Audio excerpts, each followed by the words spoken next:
Hello everyone and welcome to Speedpaint Storytime. Today I've got some more Project Constellation stuff for you. Some of you may be wondering, if you three are all across the United States, how on earth are you an idol group? Today's video is a peek behind the curtain.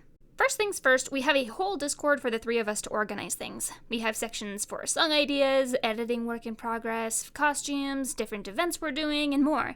My personal favorite, of course, is our art channel. We also meet here once a week to have a video call to check up on what we've been working on, what we need to work on going into the next week, as well as just catching up. When I first started, we also used to try and practice together over these video calls, but we pretty quickly moved to just recording practice videos. Practice videos are honestly probably the most important things that we do. We practice during the week, and usually on Friday or Saturday, we record ourselves and upload it to a shared drive. At the beginning of a new project, we usually pick the first 30 seconds or so and really drill that before moving on. Once all three of us have a video in, then Ellie or Barry edit them together, and we watch it on Sunday for our meeting. Here is where we can see if we need to adjust timing or if we're doing moves incorrectly, and sometimes the reference isn't really clear, so we end up choosing something we can agree on so that we're all consistent.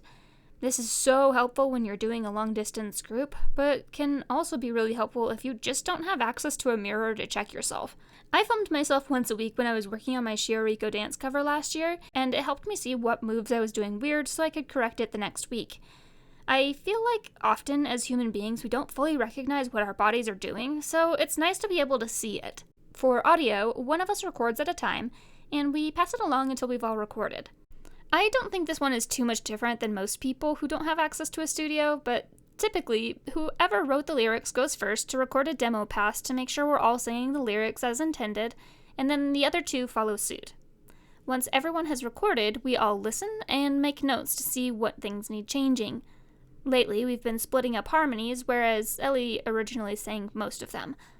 These are hard for me to record because I struggle to pick them out, but I'm working really hard to keep up. While I learned how to play the piano growing up, it was mostly just learning to read sheet music and powering through until I got muscle memory.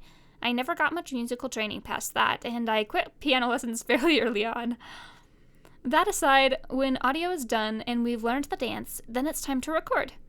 Before this, we try to come up with a vibe for the video, and we look through locations that are visually similar to each other.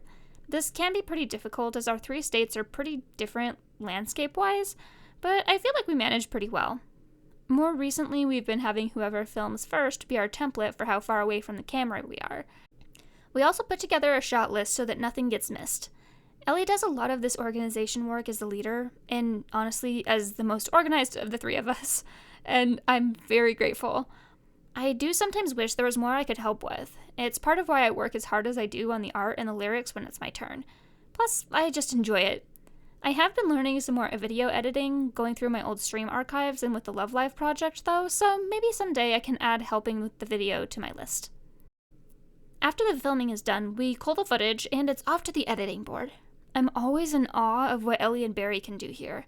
Like I mentioned, I am learning, but it always seems so magical when they can take so many clips and just turn it into something wonderful. We typically review it once or twice before the final product comes out, and then our lovely astronomers get to see. I try not to pay too much attention to the numbers, but it is fun to see people get excited about something we've worked hard to put out. I hope that this was informative, and maybe even convinced you to give it a try. It's definitely much harder to do long distance, having also been in a local group, but if you find people with similar ideals and passions to you, it can be so rewarding. I hope you have a wonderful night, and may you keep searching for the stars, as we say in Project Constellation. Good night, everyone.